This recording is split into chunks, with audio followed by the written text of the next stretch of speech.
하나님의 말씀은 요한계시록 10장 1절로부터 11절까지입니다. 신약성경 409쪽입니다. 요한계시록 10장 1절로부터 11절까지 말씀입니다. 신약성경 409쪽에 있습니다. 요한계시록 10장 1절부터 11절입니다. 교독하시겠습니다.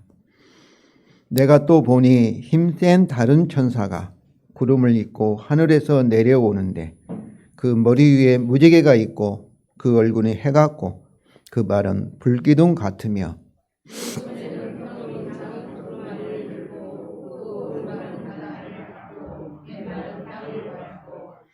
사자가 부르짖는 것 같이 큰 소리로 외치니 그가 외칠 때에 일곱 우레가 그 소리를 내어 말하더라.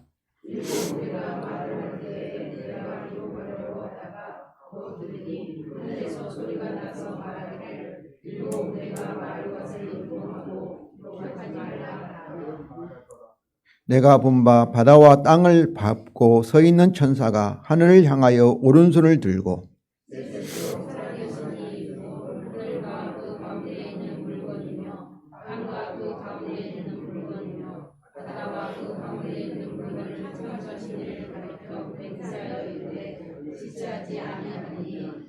일곱째 천사가 소리내는 날 그의 나팔을 불려고 할 때에 하나님이 그의 종 선지자들에게 전하신 복음과 같이 하나님의 그 비밀이 이루어지리라 하더라.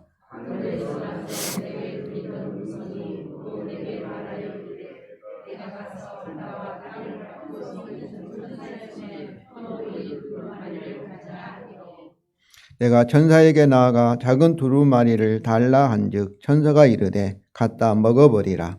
내 배에는 쓰나 내 입에는 꿀같이 달리라 하거늘.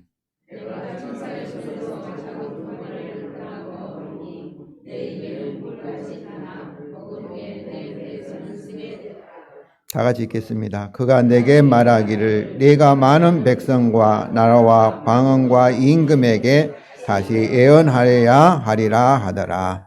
아멘. 성도 여러분, 여섯째 인과 일곱째 인 사이에 7장에서 13만 4천이라는 환상과 그리고 하늘에 흰옷 입은 셀 수 없는 큰 무리의 환상이 있는 것처럼 여섯째 나팔과 일곱째 나팔 사이에도 두 개의 환상, 오늘 본문이 10장과 11장에 있는 두 증이라는 삽입 막간이 들어 있습니다. 이들을 이해하기 위해서는 우리가 문맥을 살펴봐야 되는데요. 그 앞 9절, 9장 20절과 21절과 그리고 11장 13절을 살펴보아야만 할 것입니다. 9장 20절과 21절에는 여섯째 나팔 재앙에도 불구하고 살아남은 자들이 회개하지 아니하였다는 내용입니다. 그런데 11장 13절에는 남은 자들이 회개하여 하나님의 백성이 되었다는 내용입니다. 그러므로 어떻게 그 남은 자들이 회개하지 않음에서 회개하여 하늘의 하나님께 영광을 돌리게 되었을까요?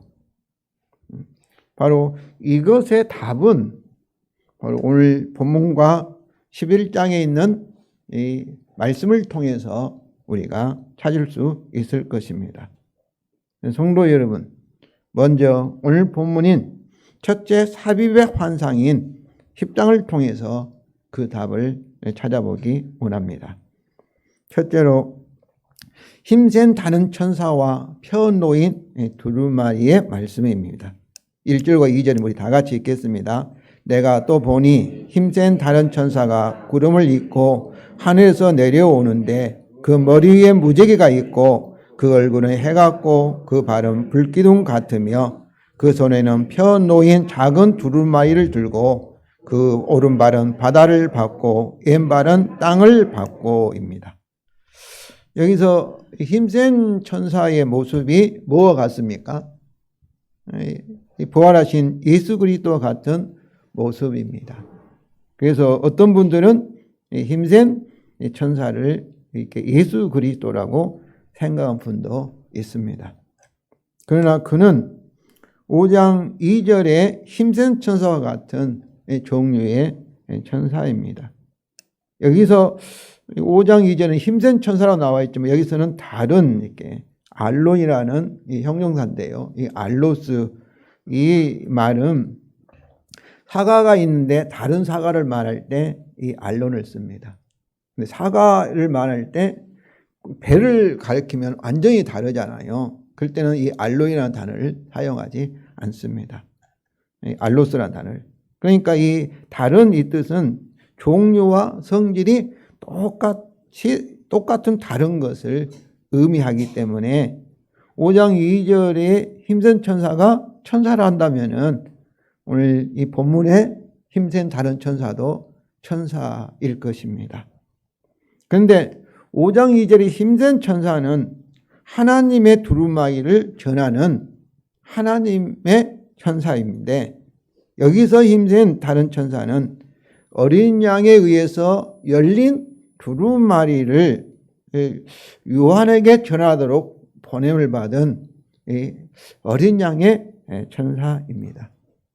요한계시록 1장 1절에도 이렇게 예수 그리스도 계시라 말하고 그 예수 그리스도가 그의 천사에게 계시를 주고 그의 천사는 요한에게 계시를 주고 요한은 요한계시록을 기록하여서 우리에게 말씀을 전한 것과 같습니다. 또 22장 16절에도 예수님은 나의 사자, 나의 천사라 이렇게 말을 하였습니다. 그러므로 어린 양을 대신하여 그의 계시를 전하도록 그가 보냄을 받았기 때문에 이 천사는 어린 양과 같은 권세와 영광의 모습을 나타내고 있습니다. 그러나 그의 권세와 영광은 누구에게 속한 거예요? 어린 양에게 속한 것이며 특별히 어린 양이 전하는 이 메시지, 말씀을 위해서 그에게 위임된 것입니다. 성도 여러분, 이같이 우리 주님은 우리에게 복음을 전하라는 사명을 주실 때 그 복음을 위해서 우리에게도 그의 성령을 통해서 그런 그의 권세와 능력을 주실 것을 믿으시기 바랍니다. 여기서 펴놓인 이 작은 두루마리는 5장에서 어린 양이 하나님으로부터 받은 두루마리와 같은 내용일 것입니다. 여기서는 작은 두루마리니까 다른 책이 아닌가 생각하는데 비블리온이라는 이 축소형이 비블라디온 그런 의미인데 8절에서는 이 작은 두루마리를 비블리온과 서로 혼용되어 사용하고 있습니다. 그러니까 작은이라 해서 다른 책이 아니라 또 그걸 요약한 책이 아니라 동일한 내용들을 이렇게 헬라에서는 사용하고 있습니다.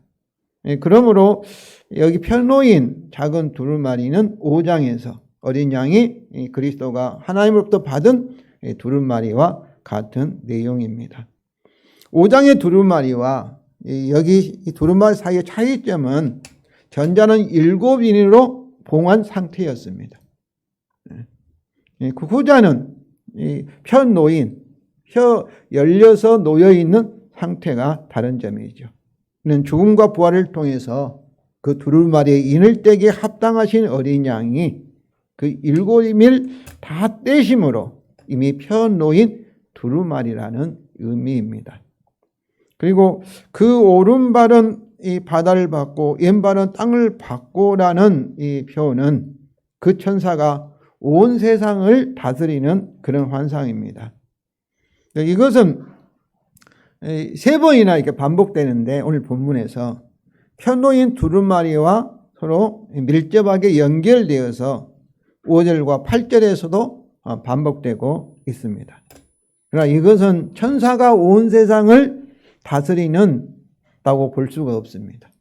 누가 온 세상을 다스리는 거예요? 펴놓인 두루마리가 이 내용대로 어린 양이, 죽임당한 어린 양이 부활하신 그리스도가 하늘과 땅의 권세를 잡은 줄로 믿습니다. 그런데 천사는 어때요? 구원을 얻을 후사를 섬기는 영에 불과하기 때문입니다. 따라서 이 천사는 어린 양에 의해서 펴놓인 두루마리의 내용인 온 세상에 대한 그리스도의 권세를 증거하는, 나타내는 역할을 하고 있을 따름입니다. 그러면 바로 하늘, 바다와 땅을 딛고 있는 이 천사가 이렇게 상징하는 이 점으로 나타내는, 상징을 나타내는 이 두루마리 내용은 무엇이겠습니까? 나중에 그 답을 찾아보기 원합니다. 두 번째로 그 천사의 외침과 일곱 우레입니다. 3절과 4절입니다. 우리 다 같이, 여기 천사가 외침이 아니라 일곱 애, 3절과 4절입니다. 우리 다 같이 읽겠습니다. 사자가 부르는 것 같이 큰 소리로 외치니 그가 외칠 때에 일곱 우레가 그 소리를 내어 말하더라. 일곱 우레가 말할 때에 내가 기록하려고 하다가 곧 들으니 하늘에서 소리가 나서 말하기를 일곱 우레가 말한 것을 인봉하고 기록하지 말라 하더라. 이렇게. 여기서 일곱 우레가 이렇게 말하고, 그 일곱 우레가 말할 때 이렇게 요한이 기록하여서 이렇게 일곱 인이나 일곱 나팔 같이 이렇게 요한계시록에 기록하여 우리에게 전달해 주려고 했을 때 하늘에서 이렇게 소리가 나서 말하기를 이렇게 기록하지 말고 인봉하고 기록하지 말라, 이렇게 명령을 하였습니다. 일곱 우레가 무엇일까 생각하면은 우리가 가장 자연스럽게 일곱 인이 있고 일곱 나팔이 있고 또 16장에 일곱 대접이 있으니까 일곱 우레도 일곱 시리즈와 같은 시리즈 중에 하나일 것이라 이렇게 추론합니다. 그런데 일곱 인이 4분의 1의 심판의 내용을 담고 있고 일곱 나팔은 3분의 1의 심판이라면 일곱 우레는 뭐겠어요? 2분의 1의 심판으로 추론이 됩니다. 그리고 일곱 대전은 이제 온 세상 이제 남기지 않고 전부를 심판하는 그런 내용이죠. 그래서 요한은 일곱 우레가 말한 것을 이제 2분의 1의 하나님의 심판을 이제 기록하려고 했을 것입니다. 그러나 하늘에서 소리가 나서 인봉하고 기록하지 말라고 하였는데 왜 그랬을까요? 우리가 땅에 사는 자들에 대한 하나님의 심판과 경고만으로는 그 남은 자들이 회개하지 않았기 때문일 것입니다. 그래서 더 심한 심판의 경고가 필요하지 않고 그들을 회개하기 위해서는 뭐가 필요해요? 다른 방법이 필요할 것입니다. 다른 방법을 사용한 후에 그리고 이제 일곱 대접, 마지막 심판이 그들에게 남아있는 것이죠. 그러면 성도 여러분, 그 방법이 무엇일까요? 셋째로 그 천사의 맹서입니다. 5절과 7절이죠. 우리 다 같이 읽겠습니다. 내가 본 바 바다와 땅을 밟고 서 있는 천사가 하늘을 향하여 오른손을 들고 세세토록 살아계시니 그 하늘과 그 가운데 있는 물건이며 땅과 그 가운데 있는 물건이며 바다 그 가운데 있는 물건을 창조하신 이를 가리켜 맹세하여 이르시되 지체하지 아니하리니 일곱째 천사가 소리를 내는 날 그의 나팔을 불려고 할 때에 하나님이 그의 종 천사들에게 전하신 복음과 같이 하나님의 그 비밀이 이루어지리라 하더라. 이렇게. 이제 그 힘센 천사가 이제 오른손을 들고 하늘을 향하여 오른손을 들고 누구의 맹세하였어요? 영원하신 하나님. 그리고 천지를 창조하신 하나님께 맹세를 하면서 뭐라요? 지체하지 아니하리니. 지체하지 아니하라는 것은 더 이상 시간이 남아있지 않고 다 이루어진다는 거죠. 이렇게 이제 맹세를 한 거예요. 이것은 뭐겠어요? 다섯째인의 환상에서 한 해 죽임당한 성도들이 어느 때까지 우리가 기도합니까? 우리 피를 원수를 갚아주지 아니하겠습니까? 그 기도에 대한 응답이죠. 그리고 일곱 나팔의 선물에 있는 모든 성도에 대한 기도의 응답이 어떤다는 거예요? 지체하지 아니하리라는 맹세입니다. 또 이것은 이 창조주 하나님께 맹세했으니까 뭐가 지체하지 않는 거예요? 창조에 대한 하나님의 목적의 성취가 지체하지 아니할 것이다. 그런 말씀으로도 생각할 수 있는 것이죠. 그런데 오늘 요한계시록 10장 7절에 이 힘센 천사의 맹세는 다니엘서 12장 7절의 맹세와 병행 관계에 있습니다. 다니엘 12장 7절 우리 다 같이 읽겠습니다. 내가 들은즉 그 새 마포 옷을 입고 강물 위쪽에 있는 자가 자기의 좌우 손을 들어 하늘을 향하여 영원히 살아계시는 이를 가르쳐 맹세하여 이르시되 반드시 한때 두때 반때를 지나서 성도의 권세가 다 깨지기까지이니 그렇게 되면 이 모든 일이 다 끝나리라 하더라. 여기서도 그 세마포 옷을 입고 강물 위쪽에 있는 자가 성육순전에 예수 그리스도인지 아니면 천사인지에 대한 논쟁이 있습니다. 예수 그리스도로 이렇게 해석하신 분들도 있지요. 그런데 여기서 맹세는 두 손을 하늘 향해 들었는데 요한복음 10장의 맹세는 오른손만 들어서 이렇게 맹세하는 모습이 있죠. 그리고 이 모든 일은 이 7절에 하나님의 그 비밀이 이루어지리라와 상응하며 또 다 끝나리라는 또 이루어지리라는 동일한 어근을 일정도 두 맹세 사이에는 병행 관계가 있습니다. 한마디로 종말이 이제 이루어진다. 종말에 이 모든 일이 이제 끝나게 되고 이제 성취된다. 그런 말씀이죠. 그러나 이 둘 사이에는 큰 차이점이 있습니다. 계시록 10장의 맹세는 지체하지 아니하리라는 것과 그리고 그것이 언제 이루어질지를 강조하고 있습니다. 언제 나팔이 일곱째 천사가 나팔을 불 때 이루어진다는 것을 강조하고 있는 반면에 그 7절 우리 다 같이 읽겠습니다. 일곱째 천사가 소리 내는 날 그의 나팔을 불려고 할 때에 하나님이 그의 종 선지자들에게 전하신 복음과 같이 하나님의 그 비밀이 이루어지리라 하더라. 여기서 언뜻 보면은 선지자들에게 전하신 복음과 또 하나님의 그 비밀이 또 다른 종류같이 이렇게 생각이 됩니다. 그러나 그 전하신 복음과 복음이 곧 하나님의 그 비밀입니다. 그러니까 7절은 일곱 천사가 반드시 그의 나팔을 불 때 하나님이 그 천사들에게 전하신 복음인 하나님의 비밀이 지체하지 아니하고 이루어질 것이라는 맹세입니다. 그의 종 선지자는 누구겠어요? 다니엘 같은 구약시대의 선지자들이죠. 구약 성경도 뭐예요? 우리가 유대인의 성경이 하는데 예수 그리스도의 복음을 하나님께서 선지자들에게 미리 선포하신 것이죠. 계시하신 것이죠. 반면에 다니엘서 12장 7절의 맹세는 반드시 한때, 두때, 반때를 지나서 성도의 권세가 다 깨지기까지이니 그렇게 되면 이 모든 일이 다 끝나리라는 미래의 예언입니다. 미래의 예언이고, 근데 여기서 보면은 우리가 한때, 두때, 반때를 지나고 성도의 권세가 다 깨어지는 것이 이렇게 이어지는 것 좀 되어 있지만은, 그러나 원래 직역하면은 반드시 정한 때로 인한 때들과 반, 그리고 성도의 권세가 흩어지는 것이 끝날 때입니다. 성도의 권세가 흩어진다는 것은 성도가 성도들의 받는 고난이 끝날 때, 서로 같은 동일한 기간을 말하고 있어요. 동일한 기간을 의미하고 있습니다.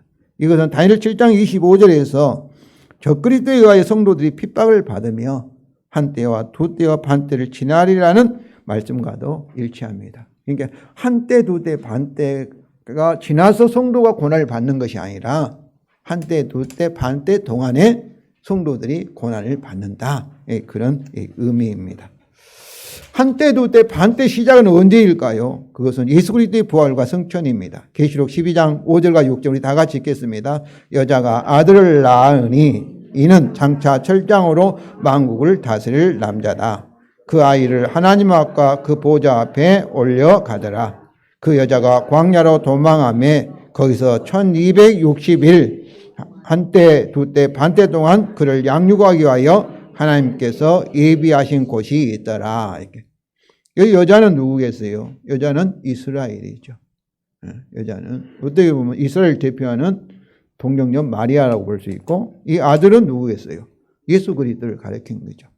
근데 장차 철장을 만국을 다스릴 자라는 건 뭐겠어요? 예수 그리스도 부활을 통해서 하늘과 땅을 다스리는 주가 되었다, 왕이 되었다, 그 말씀이죠. 그 아이가 어땠어요? 하나님과 보좌 앞으로 올려가다 승천하신 거죠.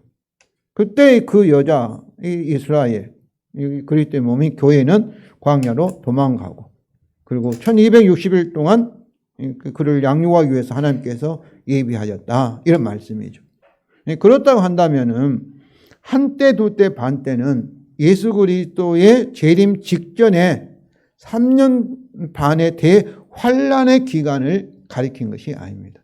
많은 사람들이 그렇게 이제 해석을 하지요. 3년 반 동안 큰 환란이, 종말이 있기 전에 큰 환란이 있다고 이렇게 해석하는데, 그렇죠. 여기 보면 올라간 후에 이 여자가 광야 도망가고, 그때부터 이제 한때 두때 반때가 시작되지 않습니까? 그렇기 때문에 이 한때 두때 반때는 예수님의 초림과 재림 사이의 기간, 다시 말하면 세상에서 고난당하고 있는 교회의 시대를 의미합니다.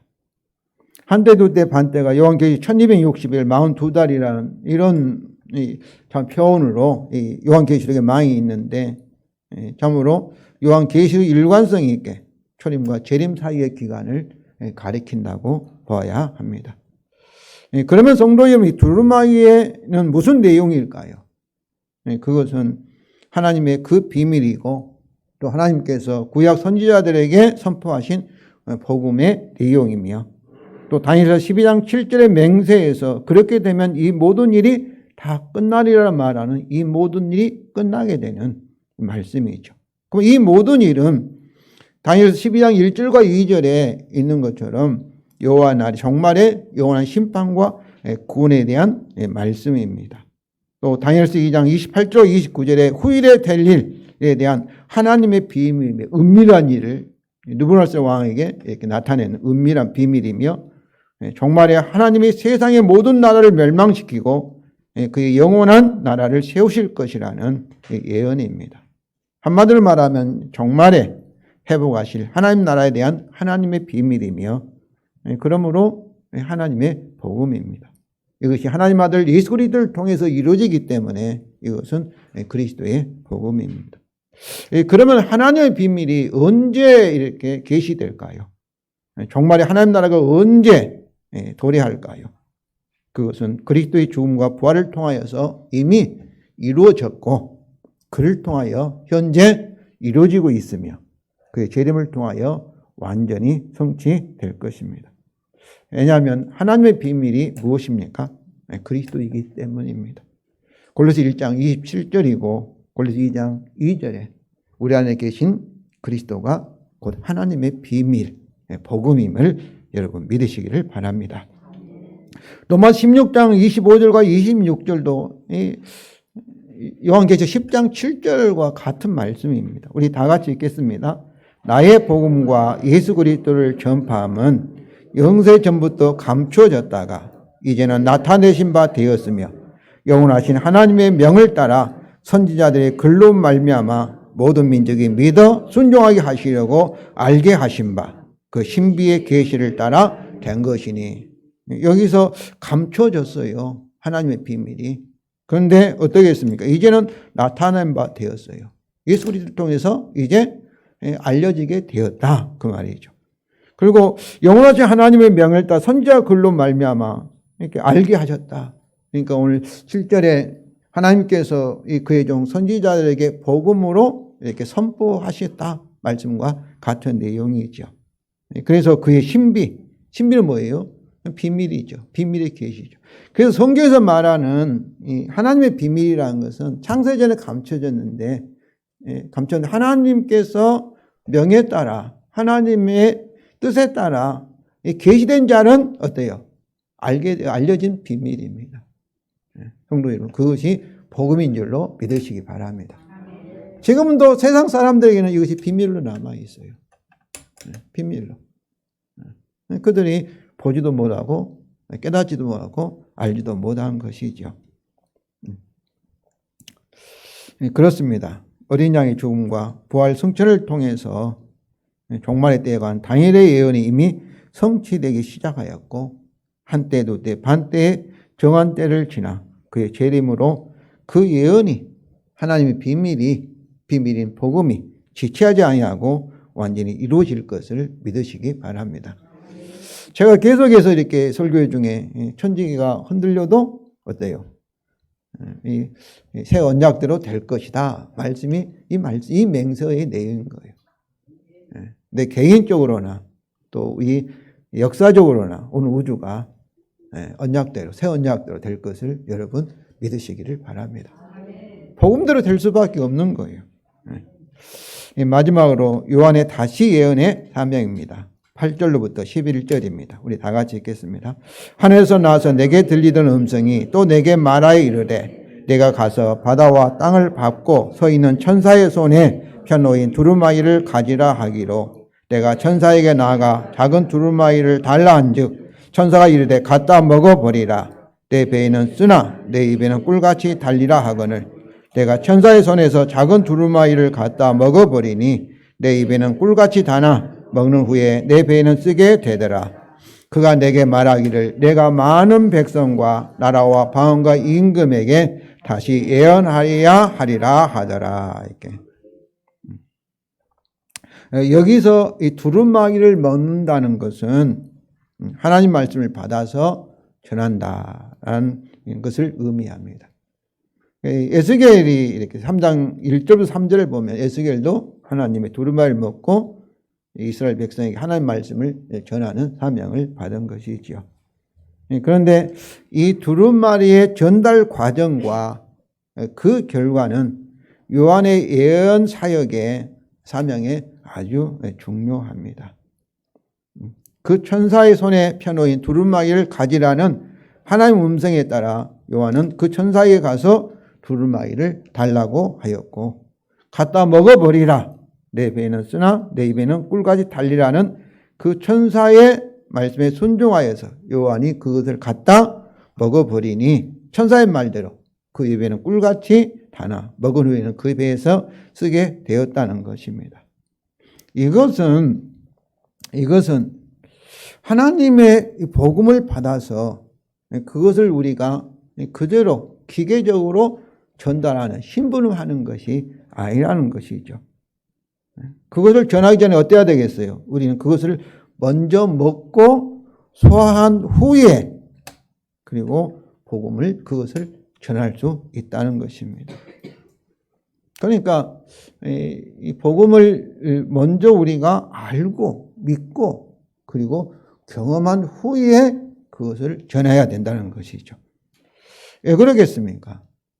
이 복음은 우리에게 절대 필요하기 때문에 그렇습니다.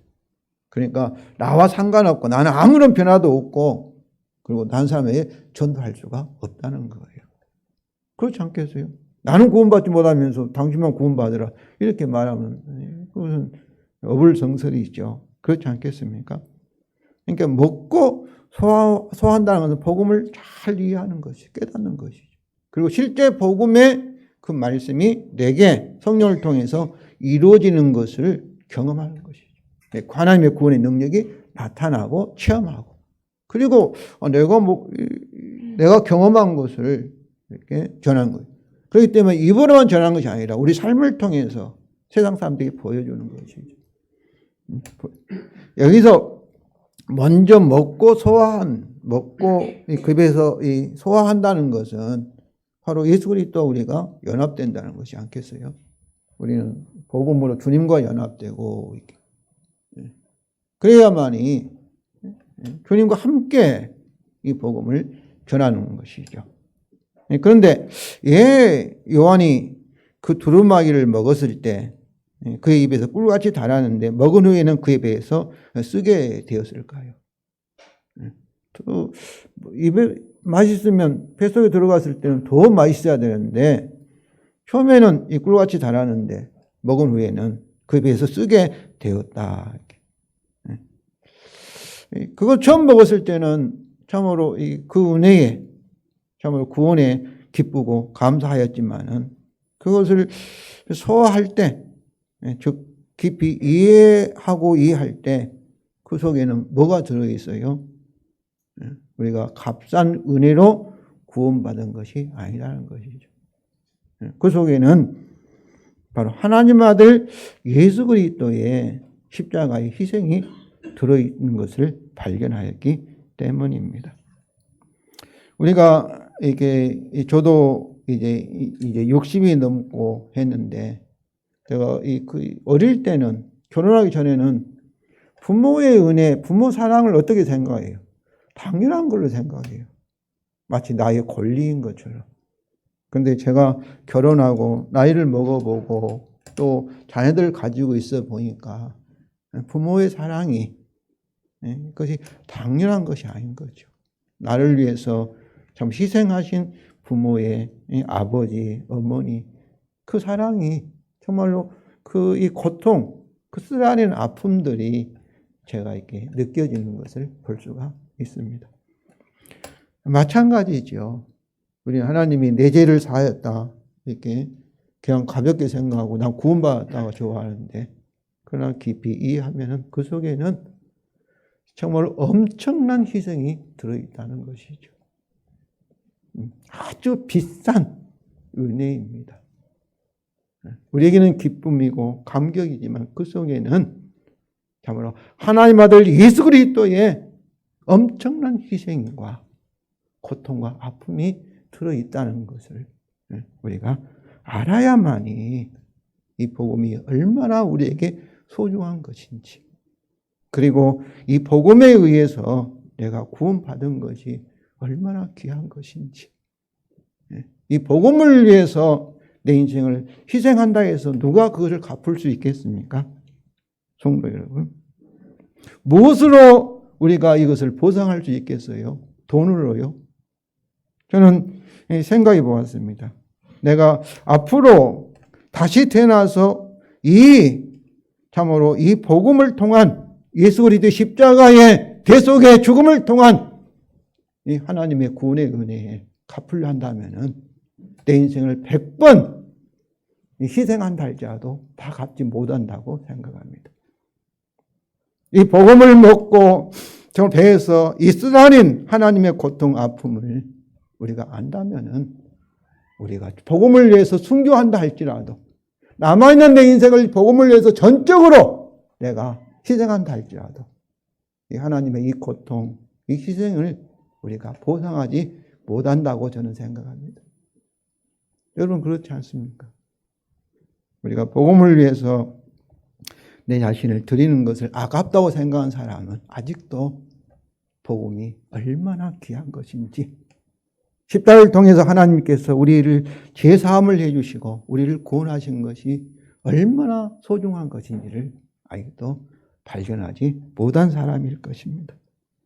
성령님께서 우리에게 지혜와 계시를 주셔서 참으로 하나님을 알게 하시고, 그리고 예수 그리스도의 십자가의 그 고귀함, 소중함을, 가치를 발견하기를 주님의 이름으로 축원을 드립니다.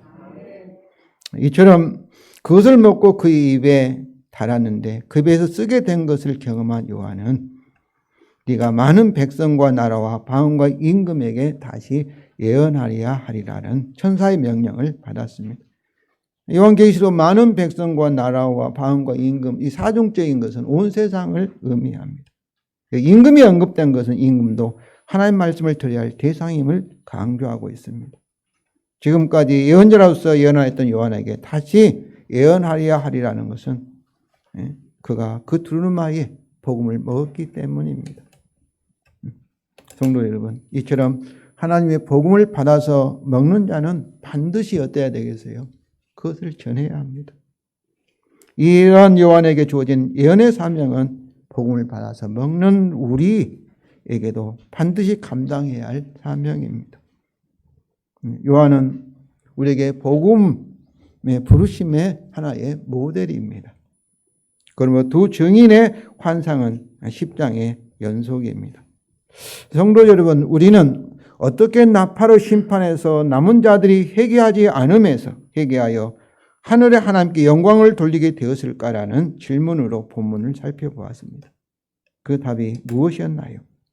7의뢰에 말한 것을 임봉하고 기록하지 말라고 하신 것까지 하나님 심판과 그 경고만으로 사람들이 회개하지 않았기 때문에 그 천사의 맹세를 보고 들었던 요한이 먹고 소화하였던 그 두루마리를 온 세상에 다시 예언함을 통하여서입니다. 고린서 1장 21절입니다. 우리 다 같이 읽겠습니다. 하나님의 지혜에 있어서는 이 세상이 자기 지혜로 하나님을 알지 못하므로 하나님께 전도에 미련한 것으로 믿는 자들을 구원하시기를 기뻐하셨다. 여기서 전도는 선포하는 행위, 우리가 전하는 이 활동을 나타낼 뿐만 아니라 선포하는 내용을 가리킵니다. 그 복음을, 십자가 도를 이렇게 가리킵니다. 그러면 전도에 미련한 것은 십자가 복음을 가리키죠. 하나님의 비밀을 깨닫지 못한 사람들은 어떻겠어요? 가볍게 생각하지요. 믿지도 않지요.